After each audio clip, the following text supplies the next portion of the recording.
नमस्कार दोस्तों, मैं जयदेव पटेल, आपका एक बार फिर स्वागत है एक खास शख्स के साथ मुलाकात प्रोग्राम में। आज हम बात करेंगे इजराइल पेगासस सॉफ्टवेयर का प्रयोग के आरोप का जो विपक्ष सरकार पर लगा रहा है, जिसमें देश के नामी नेताओं, सुरक्षा से जुड़े हुए अधिकारियों, पत्रकारों, यहाँ तक कि सरकार के मंत्रियों पर निगरानी या जासूसी का मामला उछला हुआ है। और लिस्ट में कई नाम है। पेगासस एक इजराइल सॉफ्टवेयर है जिसके जरिए अपराध और आतंक पर नजर रखी जाती है। इसे एनएसओ कंपनी देती है और बताया जाता है कि सिर्फ सरकार खरीद सकती है। हालांकि अब नए आईटी मंत्री अश्विनी वैष्णव ने संसद में सफाई देते हुए कहा कि इसे प्राइवेट कंपनी भी खरीद सकती है। तो सरकार ने क्या साफ किया है कि किसी प्रकार की जासूसी नहीं हुई है, तमाम मसले हैं, ये तो पूरा मामला उछला हुआ है। इस पर आज का सवाल है कि पेगासस की किसी की जासूसी, कितनी जासूसी और क्या जासूसी किए बिना कोई सरकार नहीं चलती। इसी पर चर्चा करने के लिए हमारे साथ खास मेहमानों का पैनल जुड़ गया, जिसे आप देख पा रहे हैं। सुप्रीम कोर्ट के अधिवक्ता संजय के चड्डा, राजनीतिक विश्लेषक संजय उनियाल और पूर्व गृह सचिव आरवीएस मणि। आप सभी का बहुत बहुत स्वागत है आज के हमारे प्रोग्राम में। संजय के चड्डा, मैं आपसे शुरुआत करता हूं कि ये जो पूरा मामला सामने आया है, विपक्ष जाहिर तौर पर सरकार पर आक्षेप करेगी, लेकिन आप जरा कानून के नजरिए से हमें समझाइए किस तरह से इसे आंका जाए, जो ये पूरी रिपोर्ट या जो नाम सामने आ रहे हैं। जमीर जी, एक बहुत उचित सवाल आपने उठाया है। मैं पहले बता दूं ये पेगासस है क्या। पेगासस एक स्पाई सॉफ्टवेयर है जो कि एनएसओ नामक एक कंपनी है, उनका बनाया हुआ है। और वो उनका ये कहना है कि वो तमाम सरकारों को, इस चीज पर मैं एम्फेसिस देना चाहूंगा, सरकारों को ये स्पाई जासूसी करने में मदद करते हैं अपने इस सॉफ्टवेयर के जरिए। ये एक बात सबसे अहम है। और कई अन्य देश हैं उनको इसमें जो है ये इंक्लूडिंग इंडिया जो है ये सॉफ्टवेयर सप्लाई किया गया है। ये बात पुष्टि, इस बात की पुष्टि जो है एनएसओ जो कंपनी है उसने करी है, पहली चीज।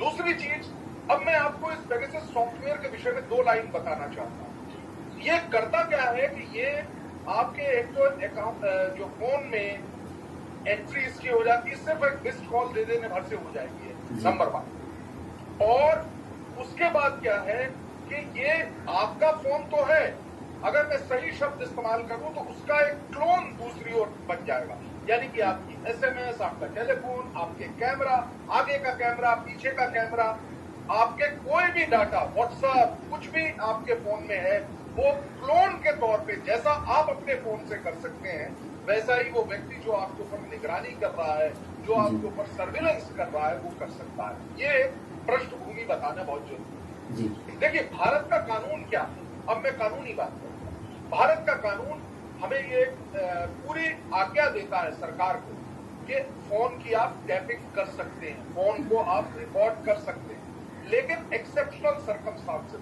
कौन से वो सर्कमस्टांसेस हैं ये भी बताना चाहूंगा। टेलीग्राफ एक्ट है हमारा, आईटी एक्ट अभी नया आया था 2005 में, वो है।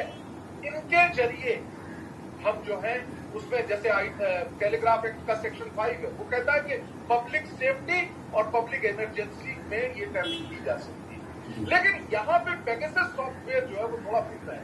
वो टैपिंग की बात नहीं कर रहा है। मैंने बताया क्लोनिंग हो रही है। मैं आपको ये बता रहा हूँ, इसमें ये किसी भी तरीके से अगर पेगासस सॉफ्टवेयर इस्तेमाल होता है तो ये टैपिंग नहीं, हैकिंग है। फोन को हैक कर लिया जाता है उसमें, और आपके जितने भी चीजें हैं, चाहे वो आपकी ऐसी चीजें हैं जो आप बिल्कुल किसी से डिस्क्लोज नहीं करना चाहते हैं आप, और वो चीजें अगर बाहर आ जाती हैं तो क्या उसका रिपरकशन होगा। देखिए, रिपरकशन यहाँ पे इसलिए ज्यादा अहम ये भी है कि आपकी इन महत्वपूर्ण लोगों की, आपने अभी बताया बड़े बड़े पत्रकार, राजनेता, मंत्री, यहां तक कि जजेस सुप्रीम कोर्ट के, उनके फोन, एडवोकेट्स, इनके फोन हैक करके और उनका सारा जो सामान है उसको जमा करके और उसका एनालिसिस किया जा रहा है। कौन कर रहा है? और ये एक बहुत बड़ा मुद्दा इसलिए बन जाता है क्योंकि पेगासस सॉफ्टवेयर बनाने वाली कंपनी ने ये बड़े स्पष्ट शब्दों में कहा है कि हम सिर्फ और सिर्फ सरकार के साथ डील करते हैं, हम किसी प्राइवेट व्यक्ति के साथ डील नहीं करते। और इसकी कीमत भी कोई छोटी मोटी नहीं है। 60 करोड़ रुपए प्रति वर्ष इसको अगर आपको लेना है तो 60 करोड़ रुपए का खर्चा करना जी, बहुत संदिग्ध बात है।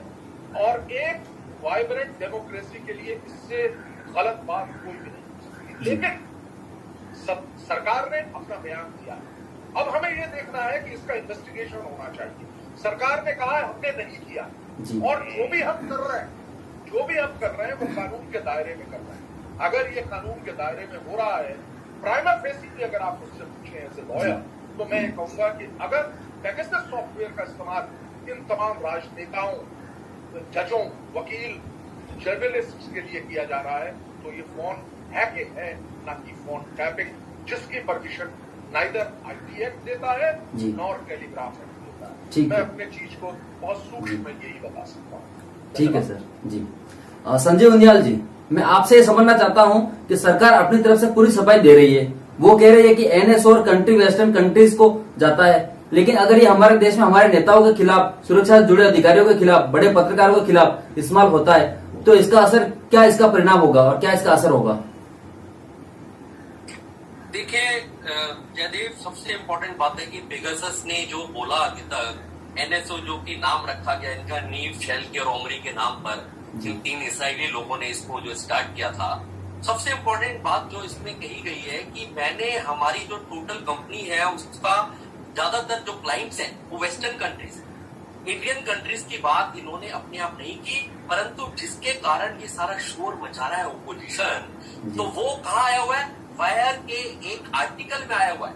वायर की अपने आप बहुत सारी चीजें, आज तक की कम से कम 4 या 5 स्टोरीज संदिग्ध हैं और अपने आप में कटघरे में खड़ी हैं, और ये बिल्कुल क्लैरिटी से कहा जा सकता है कि वायर लगभग एंटी नेशनल बातें करता है शुरू से।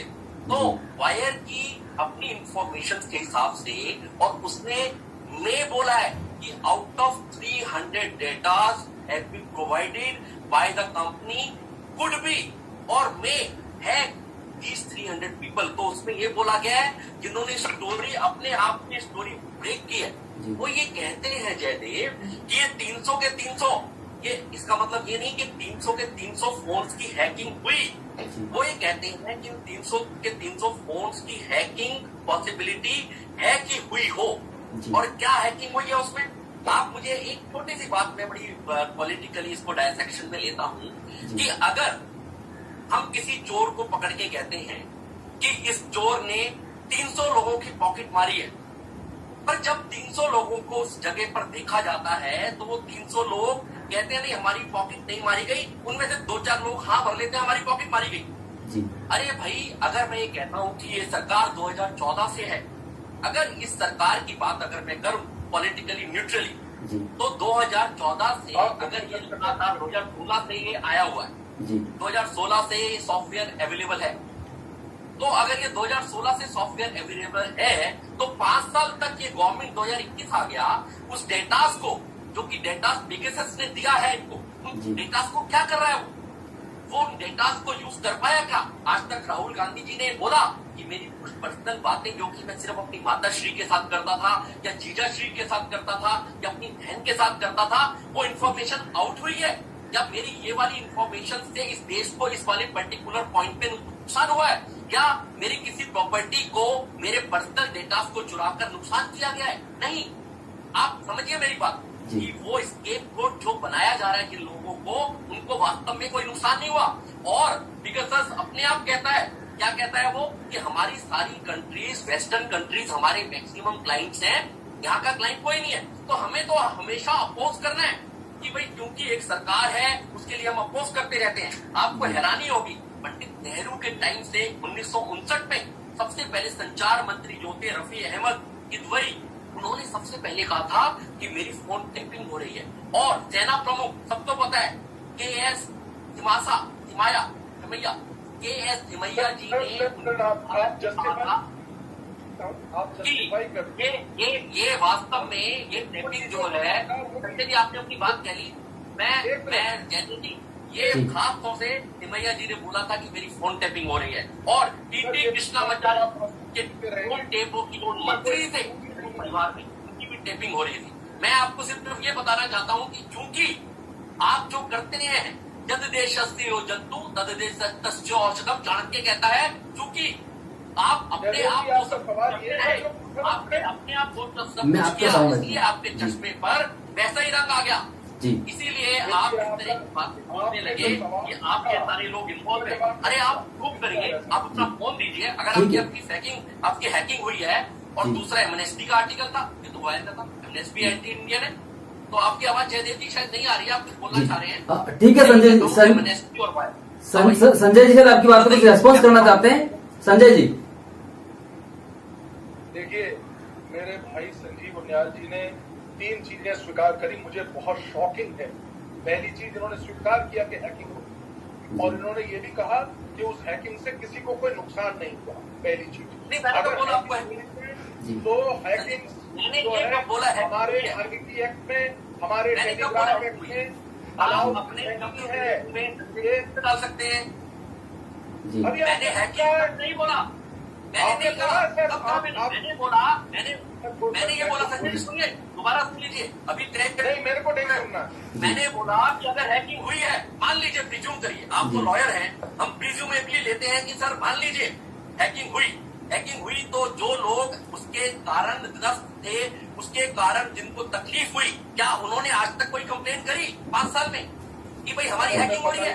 जी, ठीक है, ठीक है सर, ठीक है संजीव जी, ठीक है, ठीक है। आरवीएस मणि साहब, मैं एक बार सर, मैं अपने तीसरे मेहमान के पास जाना चाहूंगा सर एक बार। आरवीएस मणि साहब, आप गृह मंत्रालय में रहे हुए हैं। आपने हवा में से चीजों को पकड़ने की कोशिश की। संजीव जी, मैं एक बार अपने तीसरे पैनलिस्ट के पास जाना चाहूंगा। आरवीएस मणि साहब, आप गृह मंत्रालय में रहे हैं, सरकार चलाने के लिए जासूसी जरूरी होती है, और ऐसी कोई सरकार नहीं है जो नहीं कराती। जहां तक बात है, अभी सरकार ने साफ कर दिया है कि लीगल टैपिंग और स्नूपिंग नहीं हुई है। आपको क्या लगता है, जिस बात को लेकर इतना बवाल है, इस पर सरकार क्या है ये वाक्य और कहकर खुद को अलग कर देना, क्या इतना इनफ होगा?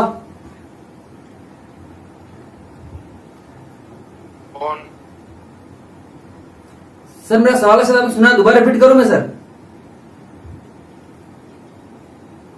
मुझे जवाब देना है जी, मैं ओके। आरवीएस मणि साहब, आप गृह मंत्रालय में रहे हैं, सरकार चलाने के लिए जासूसी जरूरी होती है, और ऐसे कोई सरकार नहीं है जो नहीं कराती। जहां तक बात, अभी सरकार ने साफ कर दिया है कि लीगल टैपिंग और स्नूपिंग नहीं हुई। आपको क्या लगता है कि जिस बात को लेकर इतना बवाल है, इस पर सरकार क्या ये वाक्य कहकर खुद को अलग कर सकती है? देखिए, निस्संदेह टैपिंग होती है, इसके लिए कानूनी प्रावधान है। जैसे हमारे पूर्व वक्ता संजय जी ने कहा है, इंडियन टेलीग्राफ एक्ट के अंदर टेलीफोन्स के बारे में उसके लिए अधिकृत अधिकारी होते हैं, अधिकृत सक्षम होते हैं, उन्हीं के अनुमोदन से ये चीज टैपिंग के लिए अनुमति दी जाती है। वो इंडियन टेलीग्राफ एक्ट में हर राज्य का होम सेक्रेटरी होता है, आईटी एक्ट में जो भी अधिकृत अधिकारी है वो होता है, उसका डाटा होता है, और वो किसी ग्लोबल टैपिंग नहीं होती। एक शख्स, एक व्यक्ति जो संदेह के दायरे में आता है, सरकार की सुरक्षा को चुनौती देने वाले संदेह में, वो प्रोपेगेंडा मटेरियल, इसका सूचना जो खुफिया एजेंसियों से हमें मिलती है, उसके बाद एक व्यू लिया जाता है कि भाई ये करना जरूरी अनिवार्य है, ये सुरक्षा के लिए जरूरत है या नहीं। उसके बाद अधिकृत अधिकारी, तो यूनियन होम सेक्रेटरी या स्टेट के होम सेक्रेटरी जैसे, अच्छा, इसमें अधिकृता के ऊपर जो आज संवाद में है, रश्मि शुक्ला जी का जो रिपोर्ट भी आजकल संवाद में है, सबको मैं संज्ञान करवाऊं जी। इसके बाद जहां तक इस रिपोर्ट का सवाल है, देखिए, पेगासस कोई आलू बैंगन नहीं है कि जो कि कोई भी सरकार पड़ोसी में जाके ले ले या दुकान में जाके ले ले, कोई लोकल परचेज नहीं है जी। सरकार का जो पूर्ति और निपटान का जो एक नीति होती है, एक चीज पूर्ति लेने के लिए, देखिए, पुराने टाइम पे क्या था, हमें तो इसका संज्ञान नहीं है। 2015 के बाद काफी सरलीकरण हुई है, काफी ट्रांसपेरेंट, और इसको कसा गया है। जो manual office procurement, manual government procurement, ऐसे कई, और जो जनरल फाइनेंशियल रूल्स होते, सामान्य वित्तीय नियम, इसमें भी काफी कुछ अनुमोदन संशोधन करके बहुत ही फेल से बनाया गया है। आज इतना आसान नहीं है सरकार को कोई घूस करके एक अथॉरिटी जाके ले ले तो उसके ऊपर न केवल उसको पब्लिक ऐसे छिपा सके। तो ये एक बहुत जरूरी बात है। इस वजह से अगर लिया होता तो 10 जगह इसका होता है। तीसरी बात, जो एमनेस्टी सबसे पहले जिसका जो सोर्स बताया गया था, उन्होंने पहले तो डिनाई कर दिया।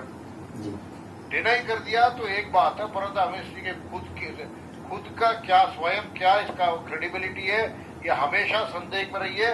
इस सरकार से नहीं लेना था। 2010-11 में भी एमनेस्टी वालों को कश्मीर में एंटर करने से मना किया था, क्योंकि ये भारत विरोध कार्रवाई में प्रसिद्ध है, भारत विरुद्ध कार्रवाई ही करते हैं। जो 2018 में जो JNK UNHCR का रिपोर्ट आया, उसमें भी इनके ऐसा सोर्स बहुत ज्यादा फीड किया। इन सबका प्रमाण है, इसमें मैंने काफी कुछ लेख भी लिखे। ये तो हो गया मिनिस्ट्री का। वायर ने भी कहा है कि संभावना है कि 300 आदमी का, 300 में से अगर एक आदमी भी आज आधार समेत सरकार को संज्ञान में ला